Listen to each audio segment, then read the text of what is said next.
1400 ஆண்டுகளுக்கு முன் சீனாவில் ஒரு இந்திய பிராமணர் வாழ்ந்திருக்கிறார் தெரியுமா? அவரது பெயர் லீடான். 2005இல் சீனாவின் ஷியானில் 1441 ஆண்டுகளாக மூடப்பட்டிருந்த ஒரு பழமையான கல்லறை கண்டுபிடிக்கப்பட்டது.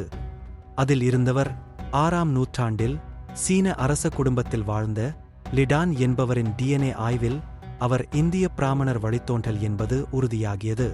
உடான் பல்கலைக்கழக ஆராய்ச்சியாளர்கள் அவரது பல் மாதிரியில் இருந்து எடுத்த ஆய்வில் வட இந்திய மற்றும் வட சீன கலவை கண்டுபிடிக்கப்பட்டது. கல்வெட்டுகளில் அவர் ஜிபின் அல்லது தியன்சூ, அதாவது இன்றைய இந்தியா மற்றும் காஷ்மீர் பகுதிகளில் பிறந்த பிராமணர்கள் என்று குறிப்பிடப்பட்டுள்ளார். அவரது கல்லறையில் சீன தாவோயிச கடவுள்கள் மற்றும் இந்திய புத்தமத காவலர்கள் இணைந்து செதுக்கப்பட்டிருந்தனர். அவரது கதை சொல்லுவது ஒன்று மட்டுமே: நாகரிகங்கள் எல்லைகளால் பிரியவில்லை, கலாச்சாரங்களால் ஒன்றிணைந்தன.